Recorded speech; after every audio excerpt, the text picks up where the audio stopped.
أعوذ بالله من الشيطان الرجيم. بسم الله الرحمن الرحيم. قال الملأ الذين استكبروا من قومه لنخرجنك يا شعيب والذين آمنوا معك من قريتنا أو لتعودن في ملتنا. قال أولو كنا كارهين قد افترينا على الله كذبا إن عدنا في ملتكم بعد إذ نجانا الله منها وما يكون لنا أن نعود فيها إلا أن يشاء الله ربنا وسع ربنا كل شيء علما على الله توكلنا ربنا افتح بيننا وبين قومنا بالحق وأنت خير الفاتحين. وقال الملأ الذين كفروا من قومه لئن اتبعتم شعيبا إنكم إذا لخاسرون. فأخذتهم الرجفة فأصبحوا في دارهم جاثمين. الذين كذبوا شعيبا كأن لم يغنوا فيها الذين كذبوا شعيبا كانوا هم الخاسرين. فتولى عنهم وقال يا قوم لقد أبلغتكم رسالات ربي ونصحت لكم فكيف آسى على قوم كافرين. وما أرسلنا في قرية من نبي إلا أخذنا أهلها بالبأساء والضراء لعلهم يضرعون. ثم بدلنا مكان السيئة الحسنة حتى عفوا وقالوا قد مس آباءنا الضراء والسراء فأخذناهم بغتة وهم لا يشعرون. ولو أن أهل القرى آمنوا واتقوا لفتحنا عليهم بركات من السماء والأرض ولكن كذبوا فأخذناهم بما كانوا يكسبون. أفأمن أهل القرى أن يأتيهم بأسنا بياتا وهم نائمون أفأمن أهل القرى أن يأتيهم بأسنا ضحى وهم يلعبون أفأمنوا مكر الله فلا يأمن مكر الله إلا القوم الخاسرون. أولم يهد للذين يرثون الأرض من بعد أهلها أن لو نشاء أصبناهم بذنوبهم ونطبع على قلوبهم فهم لا يسمعون. تلك القرى نقص عليك من أنبائها ولقد جاءتهم رسلهم بالبينات فما كانوا ليؤمنوا بما كذبوا من قبل كذلك يطبع الله على قلوب الكافرين. وما وجدنا لأكثرهم من عهد وإن وجدنا أكثرهم لفاسقين. ثم بعثنا من بعدهم موسى بآياتنا إلى فرعون وملئه فظلموا بها فانظر كيف كان عاقبة المفسدين. وقال موسى يا فرعون إني رسول من رب العالمين حقيق على ألا أقول على الله إلا الحق قد جئتكم ببينة من ربكم فأرسل معي بني إسرائيل. قال إن كنت جئت بآية فأت بها إن كنت من الصادقين. فألقى عصاه فإذا هي ثعبان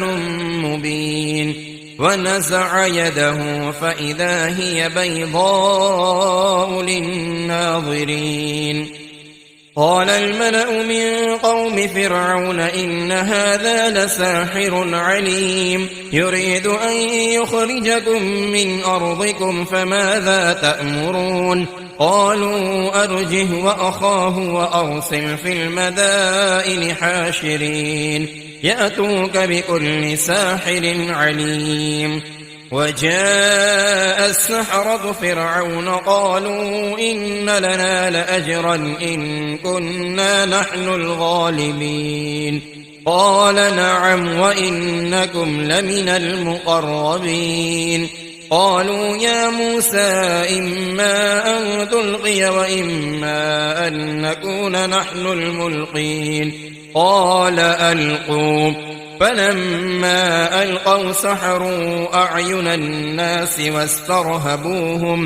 واسترهبوهم وجاءوا بسحر عظيم وأوحينا إلى موسى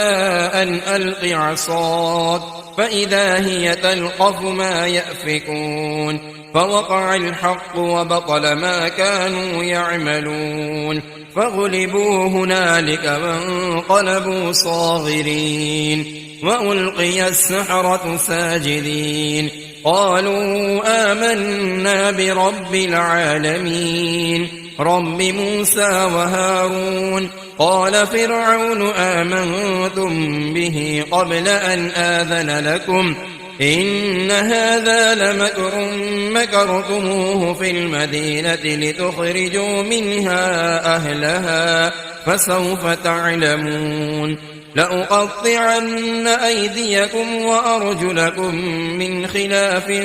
ثم لأصلبنكم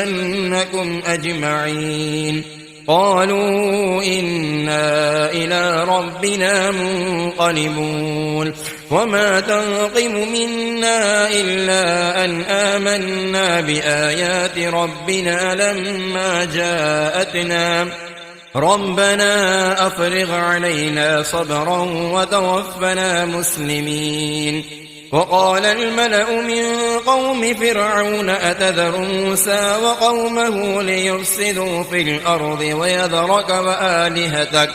قال سنقتل أبناءهم ونستحيي نساءهم وإنا فوقهم قاهرون قال موسى لقومه استعينوا بالله واصبروا إن الأرض لله يورثها من يشاء من عباده والعاقبة للمتقين قالوا أوذينا من قبل أن تأتينا ومن بعد ما جئتنا قال عسى ربكم أن يهلك عدوكم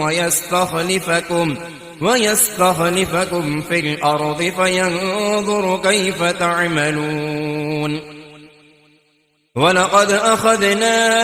آل فرعون بالسنين ونقص من الثمرات لعلهم يذكرون فإذا جاءتهم الحسنة قالوا لنا هذه وإن تصبهم سيئة يطيروا بموسى ومن معه ألا إنما طائرهم عند الله ولكن أكثرهم لا يعلمون وقالوا مهما تأتنا به من آية لتسحرنا بها فما نحن لك بمؤمنين فأرسلنا عليهم الطوفان والجراد والقمل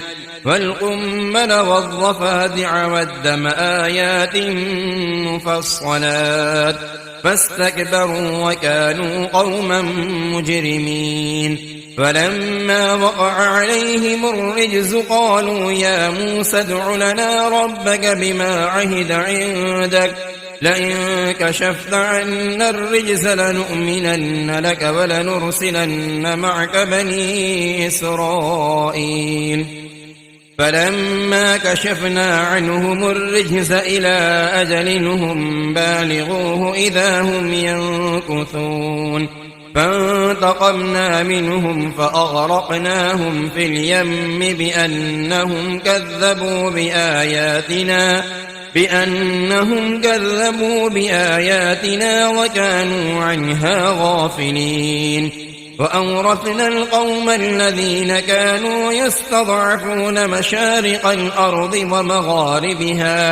ومغاربها التي باركنا فيها، وتمت كلمة ربك الحسنى على بني إسرائيل بما صبروا،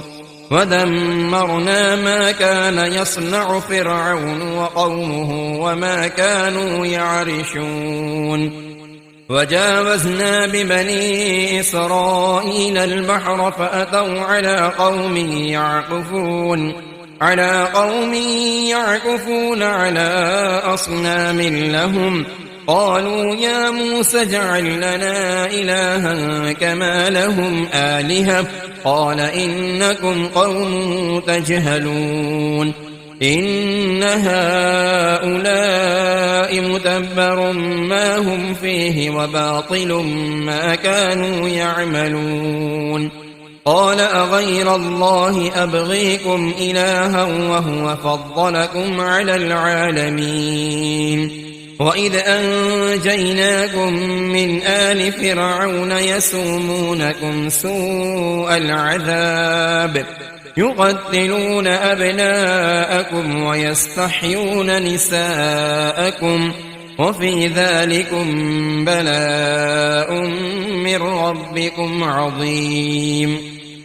وواعدنا موسى 30 ليلة وأتممناها ب10 فتم ميقات ربه 40 ليلة. وقال موسى لأخيه هارون اخلفني في قومي وأصلح ولا تتبع سبيل المفسدين. ولما جاء موسى لميقاتنا وكلمه ربه قال رب أرني أنظر إليك، قال لن تراني ولكن انظر إلى الجبل فإن استقر مكانه فسوف تراني. فلما تجلى ربه للجبل جعله دكا وخر موسى صعقا. فلما أفاق قال سبحانك تبت إليك وأنا أول المؤمنين. قال يا موسى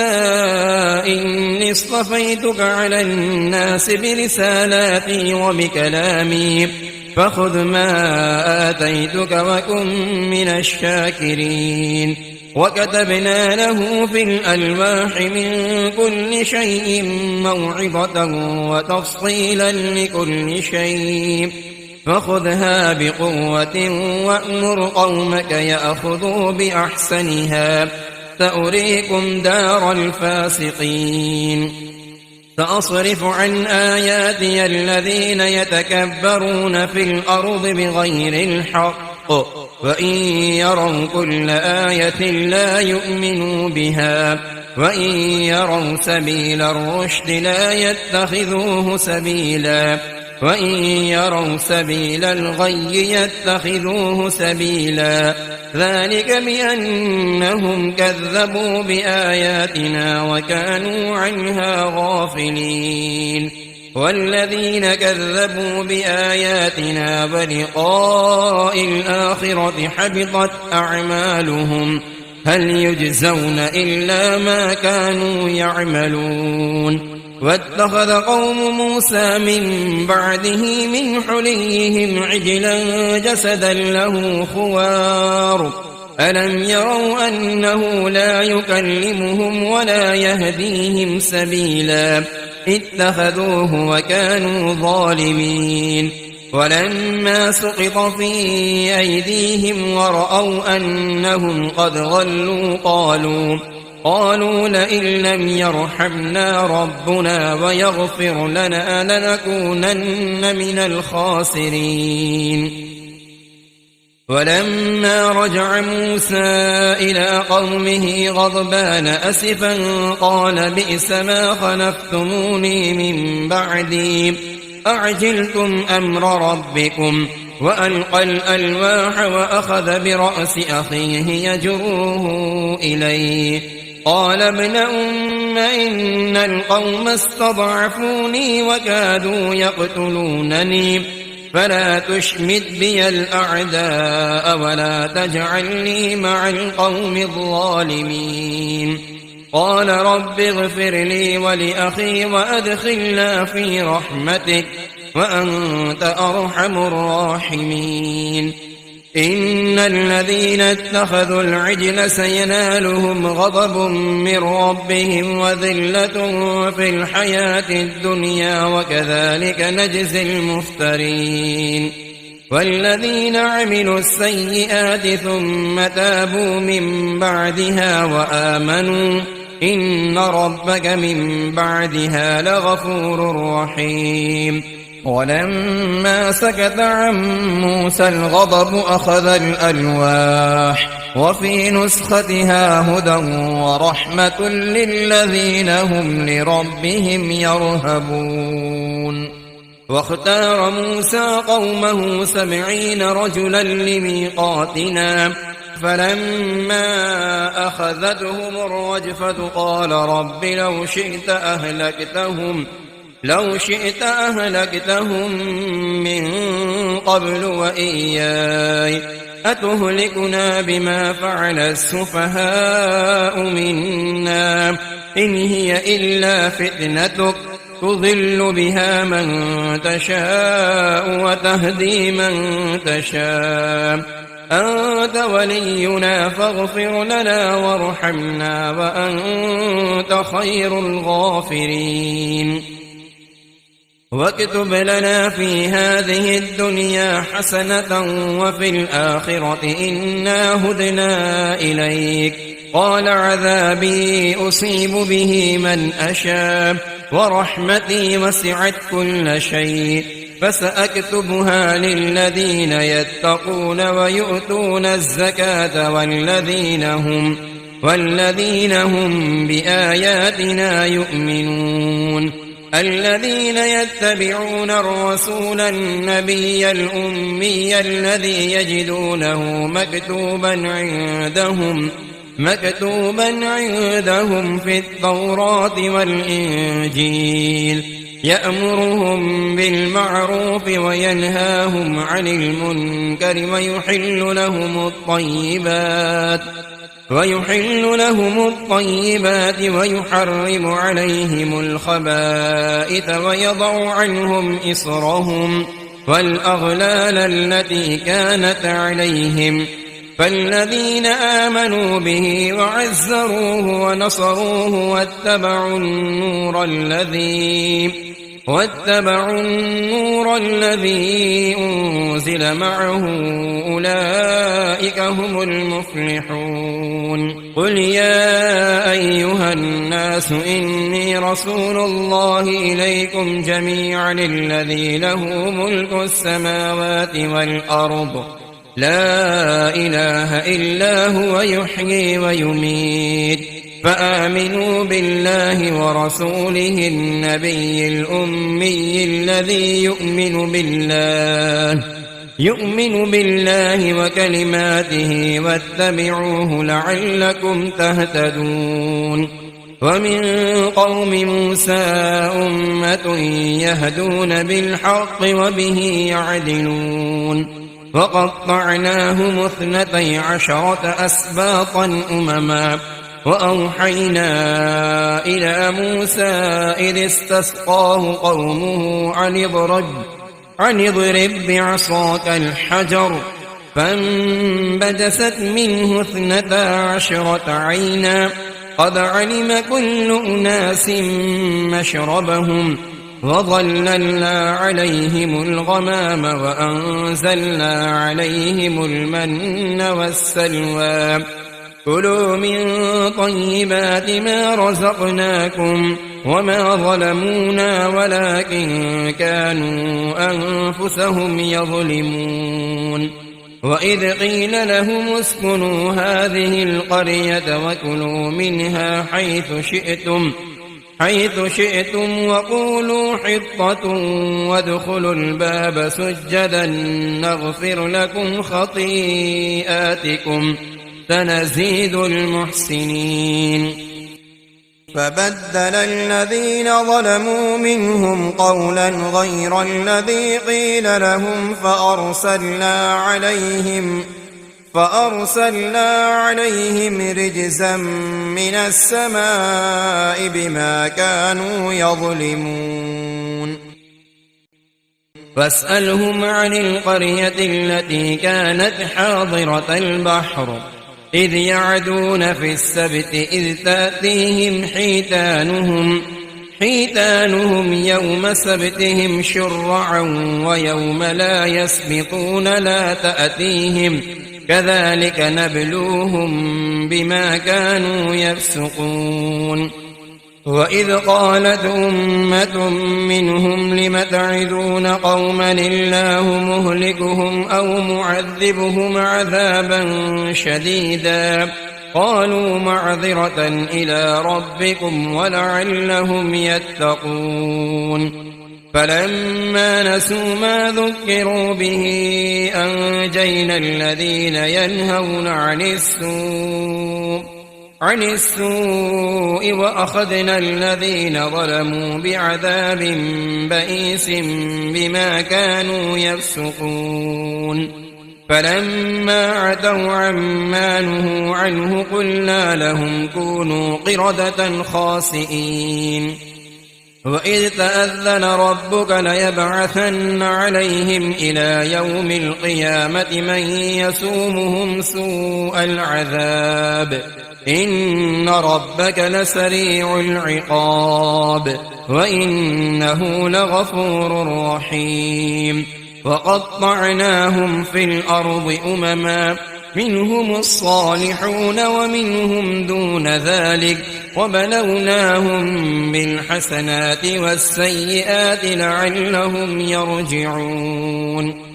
فخلف من بعدهم خلف ورثوا الكتاب يأخذون عرض هذا الأدنى ويقولون سيغفر لنا وإن يأتهم عرض مثله يأخذوه ألم يؤخذ عليهم ميثاق الكتاب ألا يقولوا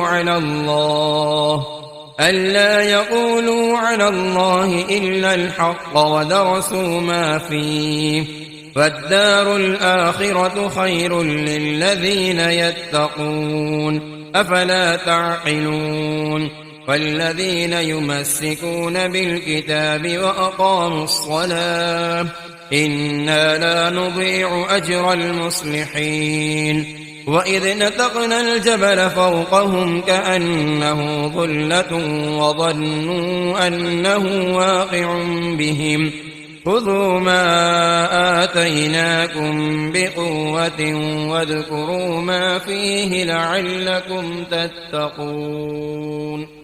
وإذ أخذ ربك من بني آدم من ظهورهم ذريتهم وأشهدهم على أنفسهم ألست بربكم قالوا بلى شهدنا أن تقولوا يوم القيامة إنا كنا عن هذا غافلين أو تقولوا إنما أشرك آباؤنا من قبل وكنا ذرية من بعدهم أفتهلكنا بما فعل المبطلون فكذلك نفصل الآيات ولعلهم يرجعون واتل عليهم نبأ الذي آتيناه آياتنا فانسلخ منها فأتبعه الشيطان فكان من الغاوين ولو شئنا لرفعناه بها ولكنه أخلد إلى الأرض واتبع هواه فمثله كمثل الكلب إن تحمل عليه يلهث أو تتركه يلهث ذلك مثل القوم الذين كذبوا بآياتنا فاقصص القصص لعلهم يتفكرون ساء مثلا القوم الذين كذبوا بآياتنا وأنفسهم كانوا يظلمون من يهد الله فهو المهتدي ومن يضلل فأولئك هم الخاسرون ولقد ذرأنا لجهنم كثيرا من الجن والإنس لهم قلوب لا يفقهون بها ولهم أعين لا يبصرون بها ولهم آذان لا يسمعون بها أولئك كالأنعام بل هم أضل أولئك هم الغافلون ولله الأسماء الحسنى فادعوه بها وذروا الذين يلحدون في أسمائه سيجزون ما كانوا يعملون وممن خلقنا أمة يهدون بالحق وبه يعدلون والذين كذبوا بآياتنا سنستدرجهم من حيث لا يعلمون وأملي لهم إن كيدي متين أولم يتفكروا ما بصاحبهم من جنة إن هو إلا نذير مبين أولم ينظروا في ملكوت السماوات والأرض وما خلق الله من شيء وأن عسى أن يكون قد اقترب أجلهم فبأي حديث بعده يؤمنون من يضلل الله فلا هادي له ويذرهم في طغيانهم يعمهون يسألونك عن الساعة أيان مرساها قل إنما علمها عند ربي لا يجليها لوقتها إلا هو ثقلت في السماوات والأرض لا تأتيكم إلا بغتة يسألونك كأنك حفي عنها قل إنما علمها عند الله ولكن أكثر الناس لا يعلمون قل لا أملك لنفسي نفعا ولا ضرا إلا ما شاء الله ولو كنت أعلم الغيب لاستكثرت من الخير وما مسني السوء إن أنا إلا نذير وبشير لقوم يؤمنون هو الذي خلقكم من نفس واحدة وجعل منها زوجها ليسكن إليها فلما تغشاها حملت حملا خفيفا فمرت به فلما أثقلت دعوى الله ربهما لئن آتيتنا صالحا لنكونن من الشاكرين فلما آتاهما صالحا جعلا له شركاء فيما آتاهما فتعالى الله عما يشركون أيشركون ما لا يخلق شيئا وهم يخلقون ولا يستطيعون لهم نصرا ولا أنفسهم ينصرون وإن تدعوهم إلى الهدى لا يتبعوكم سواء عليكم أدعوتموهم أم أنتم صامتون إن الذين تدعون من دون الله عباد أمثالكم فادعوهم فليستجيبوا لكم إن كنتم صادقين ألهم أرجل يمشون بها أم لهم أيدي يبطشون بها أم لهم أعين يبصرون بها أم لهم آذان يسمعون بها قل ادعوا شركاءكم ثم كيدوني فلا تنظرون إن وليي الله الذي نزل الكتاب وهو يتولى الصالحين والذين تدعون من دونه لا يستطيعون نصركم ولا أنفسهم ينصرون وإن تدعوهم إلى الهدى لا يسمعون وتراهم ينظرون إليك وهم لا يبصرون خذ العفو وأمر بالعرف وأعرض عن الجاهلين وإما ينزغنك من الشيطان نزغ فاستعذ بالله إنه سميع عليم إن الذين اتقوا إذا مسهم طائف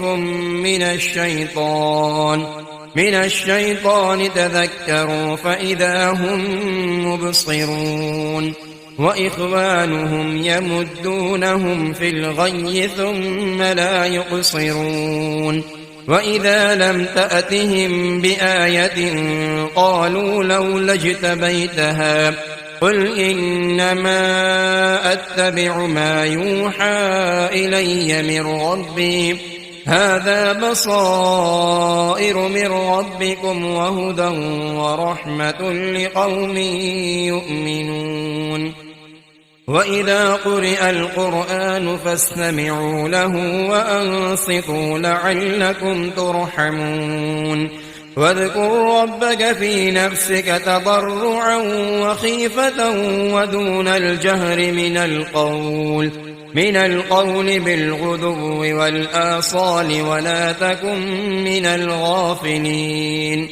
إن الذين عند ربك لا يستكبرون عن عبادته ويسبحونه وله يسجدون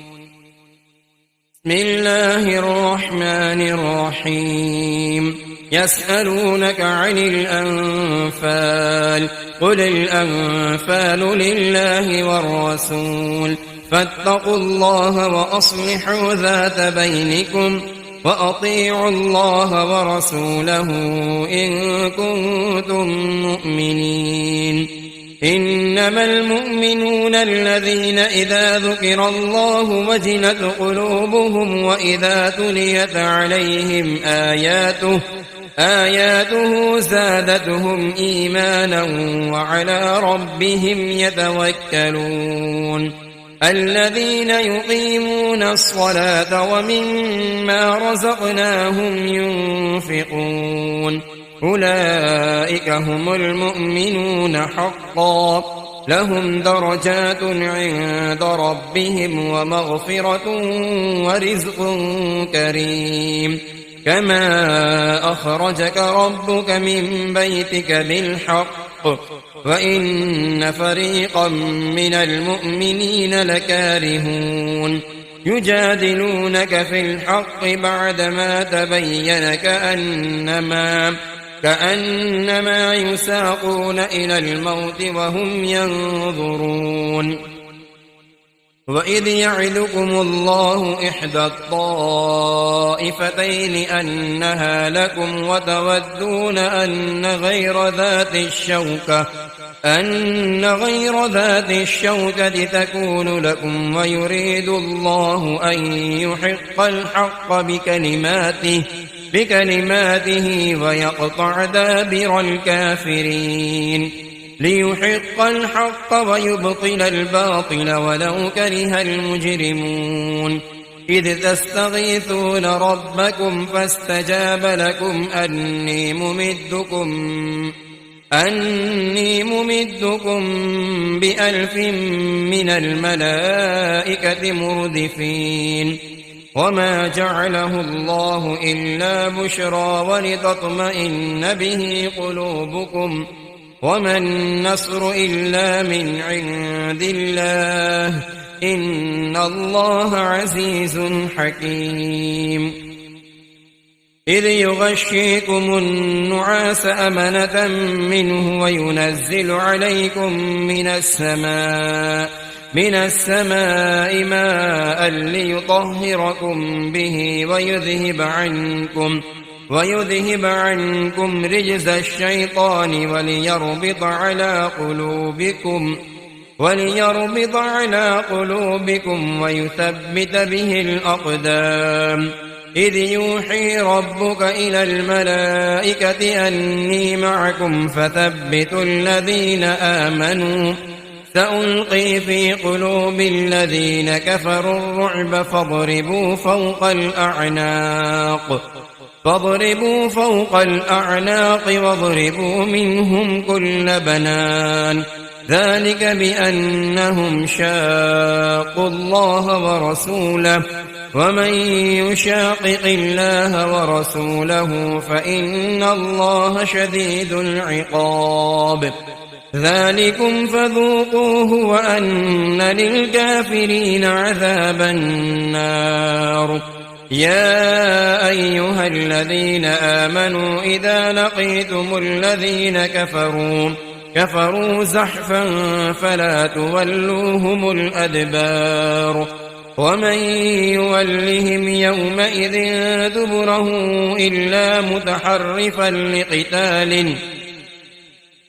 إلا متحرفا لقتال أو متحيزا إلى فئة فقد باء بغضب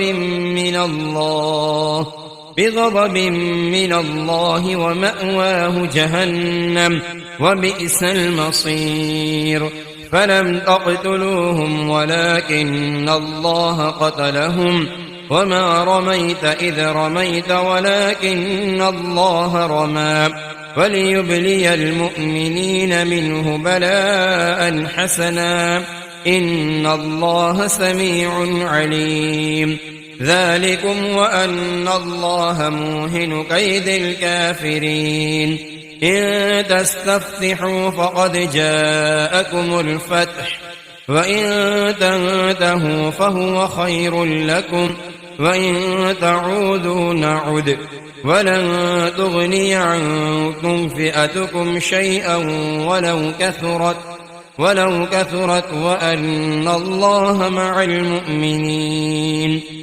يا أيها الذين آمنوا أطيعوا الله ورسوله ولا تولوا عنه وأنتم تسمعون ولا تكونوا كالذين قالوا سمعنا وهم لا يسمعون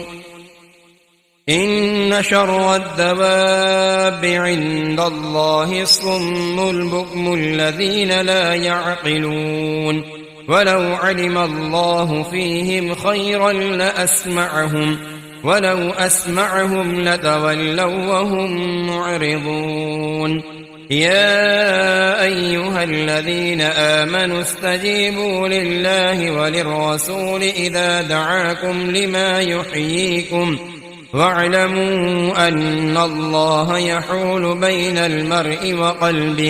وقلبه وأنه إليه تحشرون واتقوا فتنة لا تصيبن الذين ظلموا منكم خاصة واعلموا أن الله شديد العقاب واذكروا إذ أنتم قليل مستضعفون في الأرض تخافون أن يتخطفكم الناس فآواكم وأيدكم بنصره ورزقكم من الطيبات لعلكم تشكرون يا أيها الذين آمنوا لا تخونوا الله والرسول وتخونوا أماناتكم وأنتم تعلمون واعلموا أنما أموالكم وأولادكم فتنة وأن الله عنده أجر عظيم يا أيها الذين آمنوا إن تتقوا الله يجعل لكم فرقانا ويكفر عنكم سيئاتكم ويغفر لكم والله ذو الفضل العظيم وإذ يمكر بك الذين كفروا ليثبتوك أو يقتلوك أو يخرجوك ويمكرون ويمكر الله والله خير الماكرين. وإذا تتلى عليهم آياتنا قالوا قد سمعنا لو نشاء لقلنا مثل هذا إن هذا إلا أساطير الأولين.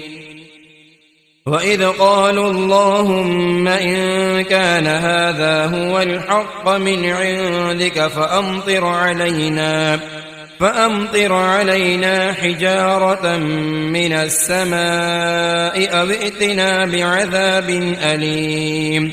وما كان الله ليعذبهم وأنت فيهم وما كان الله معذبهم وهم يستغفرون. وما لهم ألا يعذبهم الله وهم يصدون عن المسجد الحرام وما كانوا أولياءه إن أولياؤه إلا المتقون ولكن أكثرهم لا يعلمون. وما كان صلاتهم عند البيت إلا مكاء وتصدية